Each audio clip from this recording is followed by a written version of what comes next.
ಎಲಂ ಮಾಡುವ ಸುದ್ದಿ ಮಾಧ್ಯಮಗಳಲ್ಲಿ ಬರುತ್ತದೆ. ದಿನಾಂಕ 14/9/2023 ಇಲಾಖೆಯ ಸರ್ಕಾರಕ್ಕೆ ನೀಡಿರುವ ಪ್ರಸ್ತಾವನೆಯನ್ನು ಕೂಡ ಇದೆ.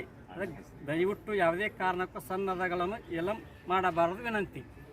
ಬೇಡಿಕೆ 5 CL2ಗಳಲ್ಲಿ ಪಾನೀಕರಿಗೆ ಮದ್ಯ ಸೇವಿಸಲು ಅವಕಾಶ ಕೋರಿ ಮನವಿ. CL9 ಮತ್ತು CL7 ಅಥವಾ ಇನ್ನಿತರ ದೊಡ್ಡ ಹೋಟೆಲ್ಗಳಿಗೆ ಹೋಗಿ ಮದ್ಯದೊಂದಿಗೆ ಆಹಾರ ಪದಾರ್ಥಗಳನ್ನು ತೆಗೆದುಕೊಂಡು ದುಬಾರಿ ಖರ್ಚು ಮಾಡಲು ಸಾಧ್ಯವಿಲ್ಲ. ಬಡವರ್ಗದ ಗ್ರಾಹಕರಿಗೆ ಅನುಕೂಲವಾಗಲು ಸನ್ನದ ಷರತ್ತುವನ್ನು ಸಡಿಲಿಸುವ ಅಗತ್ಯವಿದೆ. ಸನ್ನದು ಆವರಣದಲ್ಲಿ ನಿಗದಿಪಡಿಸಿದ ನಿರ್ದಿಷ್ಟ ಸ್ಥಳ ಮತ್ತು ಮೊದಲು ತಯಾರಿಸಿದ ಆಹಾರಗಳನ್ನು ಪ್ಯಾಕೇಜ್ ಸ್ನ್ಯಾಕ್ಸ್ ನೀಡಲು ಅವಕಾಶ ಮಾಡಿಕೊಡುವುದರಿಂದ ಬಡವರ್ಗದ ಗ್ರಾಹಕರಿಗೆ ಸಹಾಯವಾಗುತ್ತದೆ ಮತ್ತು ಸಾರ್ವಜನಿಕ ಪ್ರದೇಶದಲ್ಲಿ ಮದ್ಯಪಾನ ಮಾಡುವುದನ್ನು ತಡೆಗಟ್ಟುವ ಸಾಧ್ಯತೆ ಇರುತ್ತದೆ ಮತ್ತು ಕಾಯ್ದೆ ಉಲ್ಲಂಘನೆ ತಡೆಯಬಹುದು. ನೆರ ರಾಜ್ಯದಲ್ಲಿ ಈ ತೆರನಾದ ವ್ಯವಸ್ಥೆ ಇರುತ್ತದೆ ಹಾಗೂ ಹೆಚ್ಚುವರಿ ಶುಲ್ಕವನ್ನು ಅಳವಡಿಸುವುದರಿಂದ ಸರ್ಕಾರಕ್ಕೆ ವರಮಾನ ಜಾಸ್ತಿ ಆಗುತ್ತದೆ. ನಿಗದಿತ ಸ್ಥಳ ಅವಕಾಶದಲ್ಲಿ ಆಹಾರ ತಯಾರಿಕೆ ಅವಕಾಶ ನೀಡದ ಮದ್ಯವನ್ನು ಮಾತ್ರ ನಿಂತು ಕುಡಿಯಲು ಅವಕಾಶವನ್ನು ನೀಡುವಂತ ವಿನಂತಿಸುತ್ತಿದ್ದೇವೆ. ನಿಮ್ಮ ಹೆಸರು? ಸೋಮಪ್ಪ ಸಿ ಪಟೇಲ್. ಒಂದು ಚಿಲ್ಲರ್ ಮದ್ಯ ಮಾರಾಟ ಮೇಲೆ ಕನಿಷ್ಠ 20% ಲಾಭಾಂಶ ನೀಡುವಂಥ ವಿನಂತಿ. ಬೇಡಿಕೆ 2 ಹೆಚ್ಚುವರಿ ಅಬಕಾರಿ ಶುಲ್ಕವನ್ನು ಕಡಿಮೆ ಮಾಡುವ ಕುರಿತು ವಿನಂತಿ. ಬೇಡಿಕೆ 3 ಯಾವುದೇ ಕಾರಣಕ್ಕೂ ಸನ್ನದ ಶುಲ್ಕವನ್ನು ಹೆಚ್ಚಳ ಮಾಡಬಾರದು.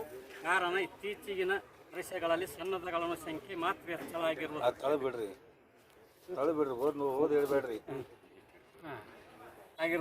ಬಿಟ್ಟರೆ ಮದ್ಯ ಮಾರಾಟ ಗಣನೀಯವಾಗಿ ವೃದ್ಧಿಯಾಗಿಲ್ಲ.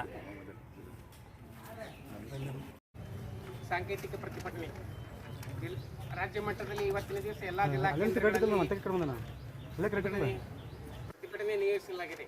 ಪ್ರಮುಖ ಬೇಡಿಕೆಗಳು: ಚಿಲ್ಲರೆ ಮದ್ಯ ಮಾರಾಟದ ಮೇಲೆ ಕನಿಷ್ಠ 20% ಲಾಭಾಂಶ ನೀಡುವಂತೆ ವಿನಂತಿ. ಹೆಚ್ಚುವರಿ ಅಬಕಾರಿ ಶುಲ್ಕವನ್ನು ಕಡಿಮೆ ಮಾಡುವ ಕುರಿತು ವಿನಂತಿ. ಯಾವುದೇ ಕಾರಣಕ್ಕೂ ಸನ್ನದ ಶುಲ್ಕವನ್ನು ಹೆಚ್ಚಳ ಮಾಡಬಾರದು. ಕಾರಣ ಇತ್ತೀಚಿನ ವರ್ಷಗಳಲ್ಲಿ ಸನ್ನದ್ದುಗಳ ಸಂಖ್ಯೆ ಮಾತ್ರ ಹೆಚ್ಚಳ ಆಗಿರುವುದನ್ನು ಬಿಟ್ಟರೆ ಮದ್ಯ ಮಾರಾಟ ಗಣನೀಯವಾಗಿ ವೃದ್ಧಿಯಾಗಿಲ್ಲ. ಕೆಲವೊಂದು ಸನ್ನದ್ದುಗಳು ಏಲಂ ಹರಾಜು ಮಾಡುವ ಸುದ್ದಿ ಮಾಧ್ಯಮಗಳಲ್ಲಿ ಬರುತ್ತಿದ್ದು 14/9/23 ಇಲಾಖೆ ನೀಡಿರುವ ಸರ್ಕಾರಕ್ಕೆ ನೀಡಿರುವ ಪ್ರಸ್ತಾವನೆಯಲ್ಲೂ ಕೂಡ ಇದೆ.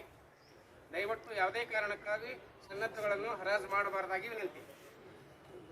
ಪಾನೀಕರಿಗೆ ಮದ್ಯ ಸೇವಿಸಲು ಅವಕಾಶ ಕೋರಿ ಮನವಿ. CL9, CL7 ಅಥವಾ ಇನ್ನಿತರ ದೊಡ್ಡ ಹೋಟೆಲ್ಗಳಿಗೆ ಹೋಗಿ ಮದ್ಯದೊಂದಿಗೆ ಆಹಾರ ಪದಾರ್ಥಗಳನ್ನು ತೆಗೆದುಕೊಂಡು ದುಬಾರಿ ಖರ್ಚು ಮಾಡಲು ಸಾಧ್ಯವಿಲ್ಲದ ಬಡವರ್ಗದ ಗ್ರಾಹಕರಿಗೆ ಅನುಕೂಲವಾಗಲು ಸನ್ನದ್ದು ಷರತ್ತನ್ನು ಸಡಿಲಿಸುವ ಅಗತ್ಯವಿದೆ.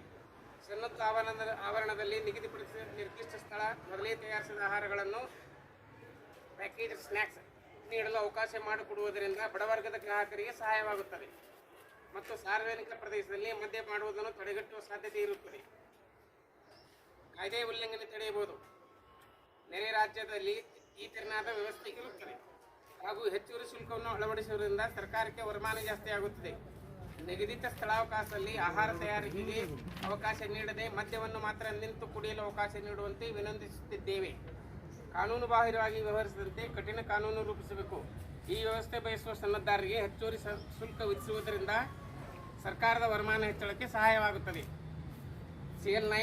CL9ಗಳಲ್ಲಿ ಮಾತ್ರ ಹೆಚ್ಚುವರಿ ಕೌಂಟರ್ಗಳನ್ನು ಶುಲ್ಕ ವಿಧಿಸಿ ನೀಡುವ ಕುರಿತು ಮಂಜೂರಾದ ಸನ್ನದ್ದು ಆವರಣದಲ್ಲಿ ಮೊದಲನೇ ಮಹಡಿ ಇದ್ದಲ್ಲಿ ಅದು ತುಂಬಾ ಸಹಕಾರಿಯಾಗುತ್ತದೆ ಮತ್ತು ಹೆಚ್ಚುವರಿ ಶುಲ್ಕ ವಿಧಿಸಬಹುದು. CL9ಗಳಲ್ಲಿ ಮದ್ಯವನ್ನು ಪಾರ್ಸಲ್ ರೂಪದಲ್ಲಿ ಮಾರಾಟ ಮಾಡುವ ಕುರಿತು ಕಾನೂನು ತಿದ್ದುಪಡಿ ಮಾಡುವಂತೆ ಕೋರುತ್ತಿದ್ದೇವೆ.